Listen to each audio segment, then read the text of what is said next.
Hi everyone, I'm Julian Harris and I'm going to show you some progress on a project I'm working on. I've called it Memento, as you can see here. This is trying to solve a problem that I have in one of my projects, which is when you have a conversation, how do you remember the important bits, the stuff that was useful for later? Now, typically, memory is managed and the way memory is managed is a problem with the large language models systems. And so this is a very interesting example of where we try and make this slightly more valuable. So what I've got here is just a progress point where I've been prototyping some of the ideas to date around how I think Memento could progress. And it's just basically a series of prompts. And so this could be considered an exercise in prompt engineering, but the reality is that this stuff becomes really useful when you integrate it with code. And so I'm labeling this whole world the AI engineering space. It's likely in future the AI will disappear and everyone will can just consider it engineering. But here we go. Here's a demonstration. So here's the situation. I've created an open source project, which you can see is called Memento. There's nothing there at the moment, but if you star it, you'll see updates in coming days and weeks. So what I've done is I've created a document. Here's the document. So what I've done is I have this idea that I want to essentially say what was just said, pull out the bits that are relevant, and then put them in a structure that's useful. So this is how I've done it so far. I'm giving it a bunch of different information. The first one is I'm giving it the schema, which is the structure that I want the information to be stored.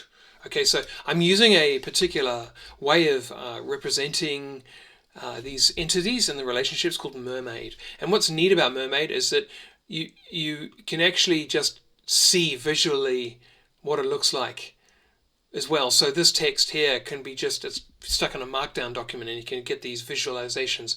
For documentation, this is really neat. So anyway, I've got this document, right? I've got, in this scenario, it's a coaching solution. And so this is the scenario I'm talking about, but Memento isn't for coaching, it's for memory management.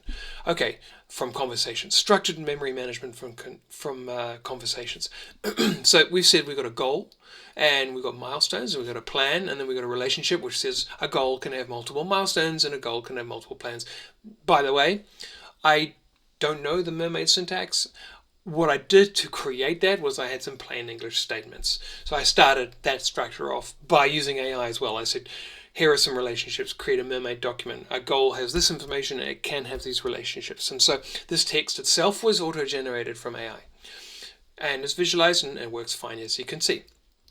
The thing that I wanted to do is, and this is a really important part around the natural language understanding, is that any additional information you can provide is really valuable. So you can in Mermaid add comments. And so I've added additional prompt hints for the fields, such as this is a unique field and the date is an absolute date, as specific as possible, and so on. So let's look at this structure, and I've put some other pieces in here, such as schedule is a list of days or times within a certain frequency.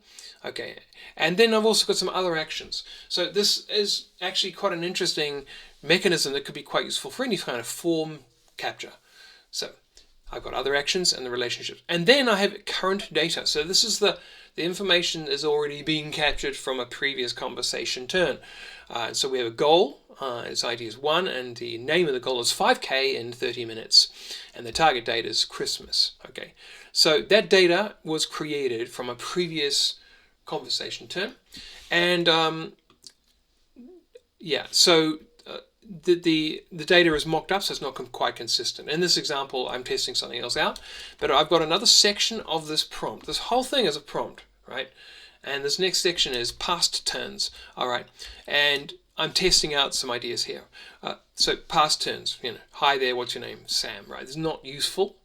And what I'm specifically saying, and I'll show you in a second why this is important, is the past turns are part of the context, but not to be updated.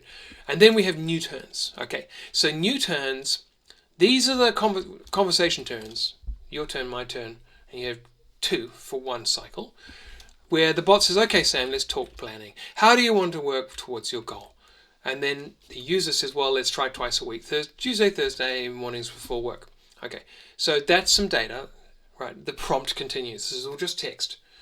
Instructions, right? Take the provided schema, data, and new turns and create a list of actions that need to be made to update the data if there are any. Use past turns as extra context for new turns, but only act on the new turns. And this is really helpful because sometimes you'll have a conversation and they'll say, oh, can you correct this? And you may not know what you mean by correction or such like. So having additional context is useful, but we don't need to make changes. It's just to understand what they mean, right? So the distinction between past turns and new turns is an experiment I'm playing with. Okay, now the next instructions are, the only valid actions are those in other actions, right? So we've only got one in this case, which is finish. The user has had enough and wants to exit the goal creation workflow. Plus the following actions that are to be used for changes to any entities in the schema. For the technical people, this is CRUD, right? This is create, update, read, and delete. So basically, business object lifecycle management. So we're saying if you see any changes to any of the data that we've defined, milestones, goals, plans, if you see any changes, create a request to update that as a list. So we get a list of changes. And then what we say is, then generate a natural language response to the message as well. If no actions are identified, generate an appropriate response indicating you don't understand. Otherwise, generate a response confirming what you understood the user wanted to do. Right? And then finally, update the data to reflect the data changes. And then the output should be in JSON format, and I give it the structure, where it's updated data, list of actions of any, and the narrative. Right? Okay, so the other thing I've done is I'm using OpenAI and the conversation structure, and what it also has is a thing called a system message, which I'll show you. So I wrote the system message, and I just jumped to OpenAI so you can see it's set up. So this is a sandbox. Sandboxes are great because if it works in a sandbox, it's much more likely to work through the API, and I want to create a library that does this for you, so APIs are what I care about. So the system prompt is, you are an API communicating with client software, so keep to structured output and avoid natural language narratives as they're going to confuse the client parser, right? Because we've got a piece of software, we send this request, and if we have a whole bunch of text, and we just have to process it. So what we want to do is we want to get structured information. All right, so how do we do that? But when asked for natural language responses, use a warm, friendly, yet professional and precise tone of voice. Okay, so what I did, and I'll do it right now, right, is I will, first of all, I'm going to show you another thing because this is very interesting, usage. So in OpenAI, it tells you how much you've used. I don't know how often it's updated, but 30th of November, I've used GPT-4 Turbo, and it's cost 7 cents. Now, will we know precisely how much this call's used? Don't know. I can't remember what the activity is. Tokens, yeah. Let's free. So I'm using a thing called GPT-4 1106 preview, which is super cutting edge. Okay, we've got a bunch of requests. Yeah, there we go. So I'm going to look at the cost here. I'm very interested because for me, AI engineering is about a practical application of AI. How can you use it, and what's it going to cost? How does it scale? How is it secure? All right, so yeah, we've got this prompt. And then I stuck exactly what we just saw. I pasted it in here, right? You can see all of this stuff. So that's the prompt, right? Just to get an indication, how many characters is this? So, right. So simplest way of doing that is just paste it in here, and then I can undo this, but I'm just going to paste it in just so I get an indication of how big this is. And there's a tool here for word count. It's also got character count. 2,000 characters. Okay, yeah, that's a lot. Okay, so I'm just going to undo that. So 2,400 characters, and in terms of these prompts, some of the smaller open source systems can only work with a few thousand characters. But if we look at the word count, let's just go back. Sorry, I realize that the most useful definition. Whoops. Sorry, I'm going to redo all of that. Whoops. Redo. Why? There we go. All right, I'm going to paste it again. I realized I looked at the wrong thing, which is the number of words roughly. That's what matters. Why did I say characters? Don't know. Okay, so tools, word count. Yeah, it's like 300. Okay, so as a rule of thumb, and it's not precise, unfortunately. You can look at around approximately 1.5 tokens per word. So that's approximately 550, 600 tokens, something like that, roughly. Why that matters is because this entire system is built by token. And a token essentially is a way of breaking up a word into semantic pieces. So you'll see happily would be like happer and lee. Your happer would be like the root. So that's what it does. That's the tokenization. That's how much it costs.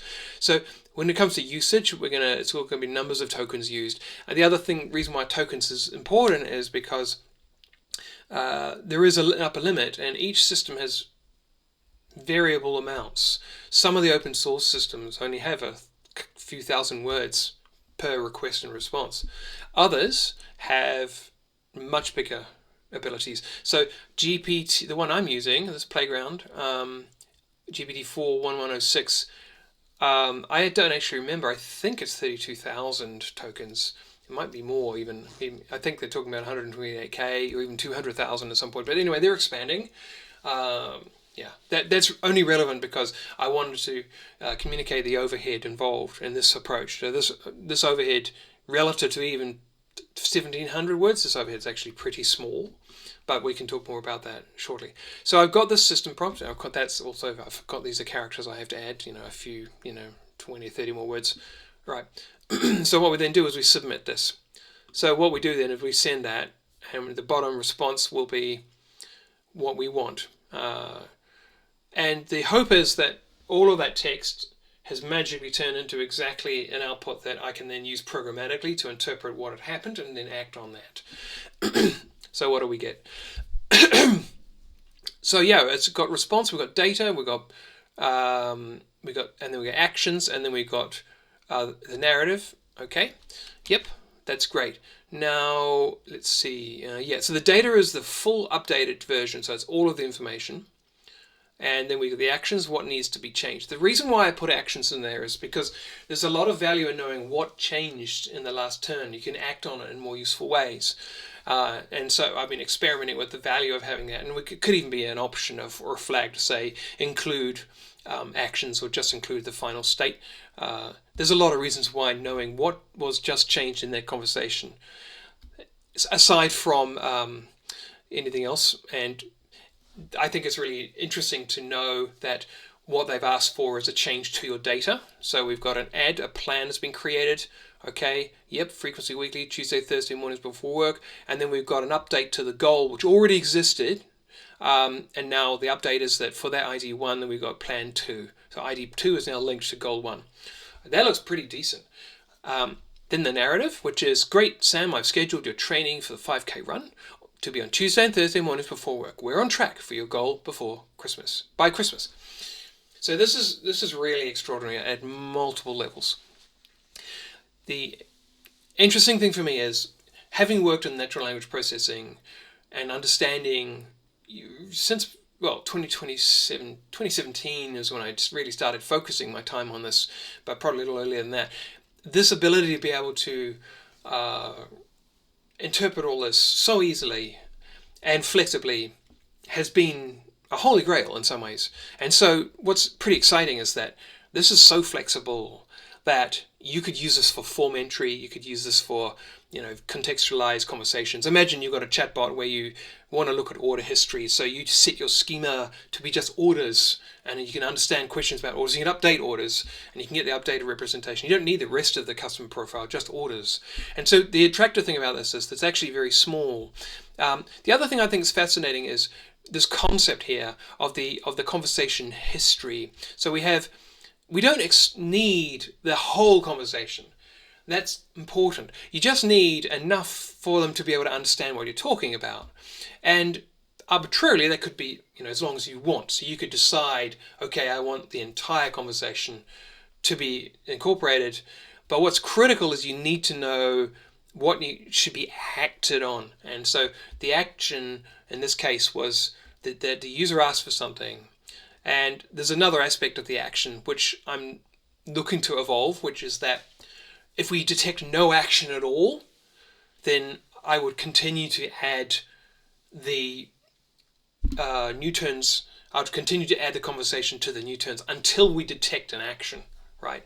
So if you just chat and you ask questions and it clarifies, there may not be any change to the data and there may not be any specific actions to take, and so the new turn starts building up until finally it's like, okay, now we've settled. So this can often happen when you're trying to negotiate or clarify. So anyway, that's what's got. That's where I am with the Memento project. Super early. This is literally something I created a couple of days ago, but I did want to share this experience because I see this as an opportunity for managing conversations in a much more useful way that could work in any AI framework. And so once I've got the basic building blocks working, integration with LangChain and Llama Index and these other systems makes a lot of sense. And it's also a good way of going to market on this.